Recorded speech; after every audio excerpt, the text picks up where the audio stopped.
part of my mission is to approach each and every family that I work with holistically. And I do this because it's important to ensure that they are feeling confident and empowered and ready to take on this new role as a parent. And I know that it takes, not only does it take a village to raise a child, it takes a village to really support a new mother. So with me today, I have Iris First, relations coach, and she works with not only individuals, but couples, families, and businesses. We like to say her claim of fame is her individual personality blueprinting, clean communication, and conflict resolution. I would love for you to give us an introduction of your So, work. individual personality blueprinting, the short of it is that I work with many different systems that make us unique. Blueprinting shows us where we have our strengths, where we have our challenges, how we interact with other people, where we'll get into trouble with them, where we'll find ourselves really compatible, whether it's children or significant other, work, family dynamics, the whole thing. Clean communication. I believe that communication is a function of love. And when we're irritated or what I call in an amygdala hijack, which is AKA reactive towards the people we love, we're not exactly the best communicators. Mm-hmm. So the clean communication is actually picking off the cooties and the little digs when we're upset and learning how to speak from the heart and how to listen from the heart. And conflict resolution is once you're coming from that context of listening from the heart or speaking from the heart, then it's very easy to see another's perspective or easier to see another's perspective. And then you can come up with a compromise, which each person can feel cared about and also consider the other person. The work that you do with couples and with people is so amazing because anyone would benefit from having someone to help sort and work through different behaviors that we have and that others have around us. Parents who are expecting today, they unfortunately have to deal with the reality of COVID and, all of this planning that they've been doing to prepare for the baby sort of has to be kind of, put aside at this moment of social distancing. So they can't have their baby showers. They can't have their moments with their loved ones and, open their gifts and have this moment for themselves. They're bringing in a life into the world. Please also describe your approach to this situation that a lot of expectant moms that I'm working with are facing. So one of the things that you were saying, it's not only expected mom, but it's expectations. Yeah. And then when you have expectations and it doesn't, pan out that way, then you experience disappointment. Mm-hmm. Now, there's different personality types that, some people line up their ducks and some people go with the flow. But my experience of being an expectant mother myself twice and dealing with other people when they're about to give birth, you have the nesting instinct, you have all these plans, you trying to make sure that this goes seamlessly. And my mother, may she rest in peace, always used to say this saying. It's in Yiddish, but if anyone out there speaks Yiddish, excuse me if I'm saying it incorrectly.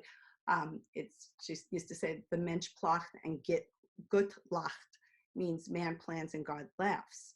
And I think that this time, what is the opportunity of this pandemic, of this COVID-19, is it's making us stop and inquire within and actually see what's most important to us and what's not most important to us. Mm-hmm. And when it comes to disappointment and having everything planned out so meticulously with your baby coming, and maybe you're going to go back to work, maybe you're not going to go back to work, but you want to have the issueless child, or which any of us who have children know. Mm-hmm. That's a good idealized one. Mm-hmm.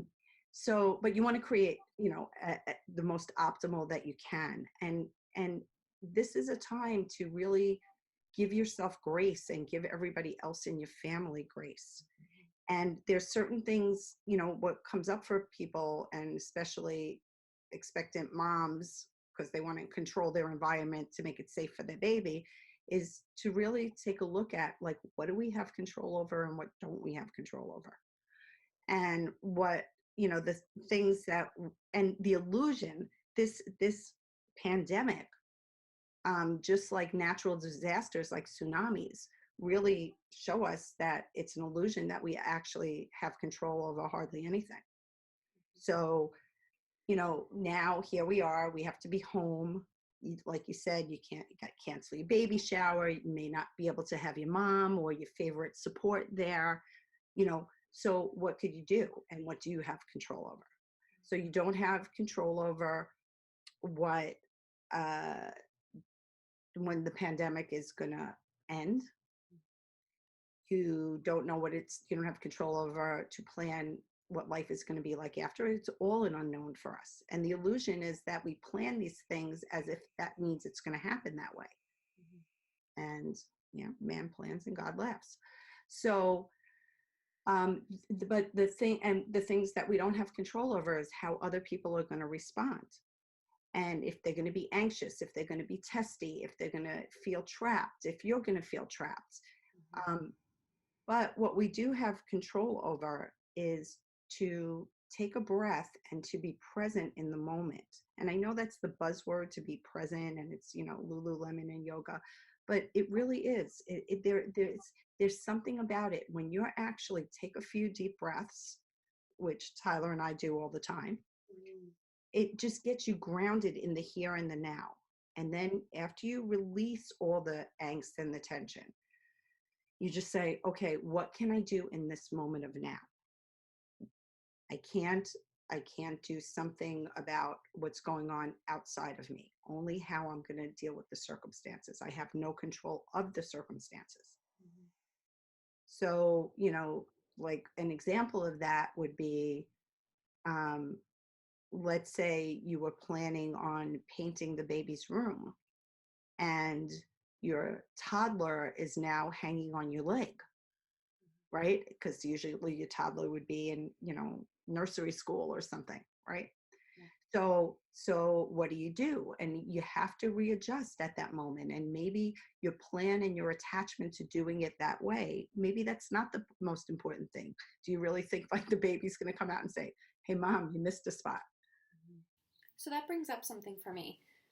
Let's say mom is doing the work internally and doing what she can to be present, to focus on her breath, to really try and honor the idea that expectations don't know, they kind of set us up for a failure sometimes. Life is what we get when we make other plans. What if mommy is doing the work internally with self-regulation and all that you had mentioned before? And let's say partner is not necessarily aligned with that and is dealing with his own circumstances and his own anxieties and isn't really in tune and aligned.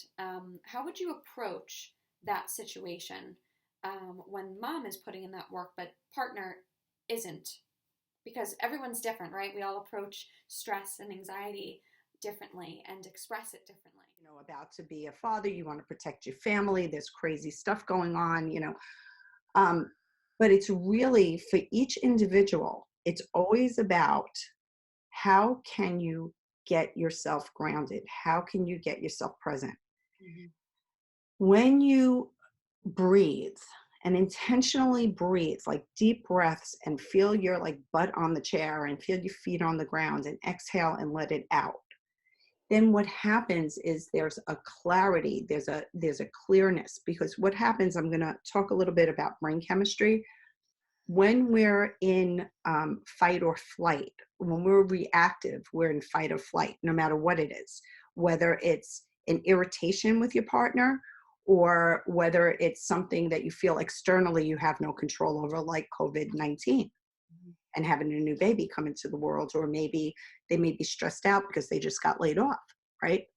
Yes. When you breathe and you get yourself present and you work with somebody that actually helps you develop that muscle, What's available for you is the clarity of your own inner guidance and your own wisdom of what to do next. And I don't know if everybody out there is a Harry Potter fan, but I am.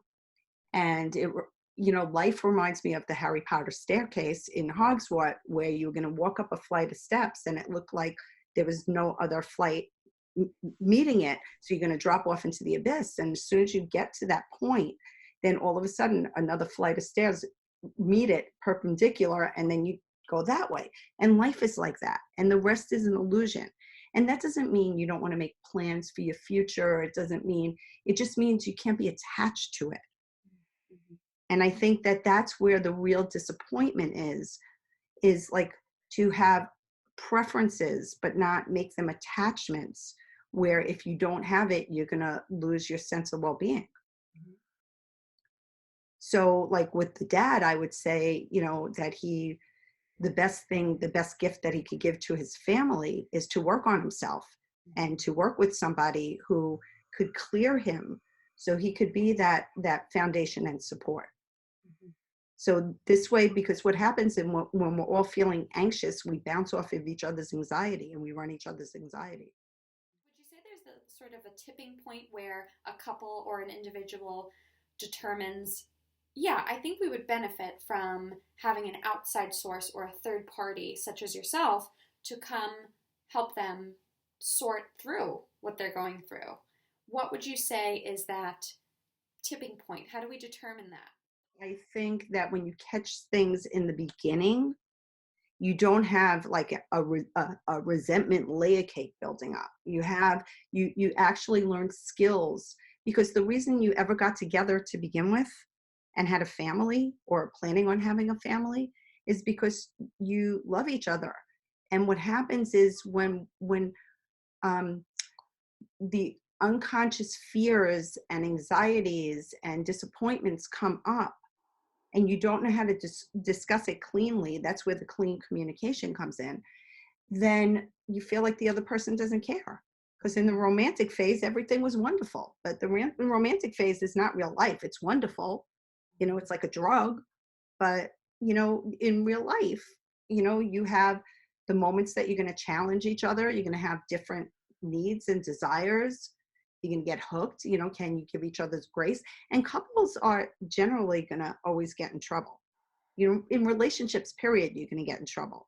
What makes a happy relationship is not, and one that really works well and thrives, like the word you use, it's not that you don't get in trouble, it's how fast can you get out of trouble? And how fast can you go from the reaction and tag it to them being related to each other. Mm-hmm. And then we naturally want to give, and then we naturally want to give grace, but not when we're in that toddler part of our brain or amygdala and it's hijacked. Mm-hmm. And it's like my needs versus my needs. No, mine. If you cared about me, you would do blah, blah, blah. If you cared about me, you'd do blah, blah, blah. It's sort of like we have to look at ourselves individually first and sort of scrape off and unlayer a little bit, and then we kind of can start doing that together with one another. Yeah, there was a book. Let me see if my memory is going to serve me. You always have the best books. Yeah, but I remember there was this one thing, and they were. I'm sorry, I can't recall the book, but I read it a long time ago. But it talks about like what is a marriage or what is a relationship, because I'm not, either you're married, you're not married, I don't care. But you're in a committed relationship, and what is it? It's two individual souls coming together, learning how to individuate within the context of the commitment. Mm-hmm. So it's not about losing yourself, and it's not about morphing into what the other person wants, mm-hmm. because then you get angry and resentful. Right. So it's learning how to be you, allowing them to be them, and how do we work as an us. Mm-hmm. And during this time, there's such a great opportunity, because we're always so busy spinning and doing and running, and we've become these human doings, not human beings. Mm-hmm. And we get to get back like, hi, I know you. Yeah, like how are you? Yeah. Same with children. It's sort of like a nice time to sit down and actually see what's going on in their world, in their space, especially with teenage children. Yeah, you for know. sure. Even with adult children, I probably am more in touch with my kids now than I was before this. Mhm. It's funny how that works. That's the gift of this. See, there's the gift and the beauty. So helpful information. Well, tell our audience where we could find you, Iris. Okay. Maybe website first. So my website is relations with an S dash coach.com. My contact phone number is 914-490-6851. And my email is iris at relations with an S dash coach.com. Perfect. And I work virtually through Zoom. That's so helpful during these times. Well, thank you so much for joining us. Okay, thank you. Okay, Bye bye. bye.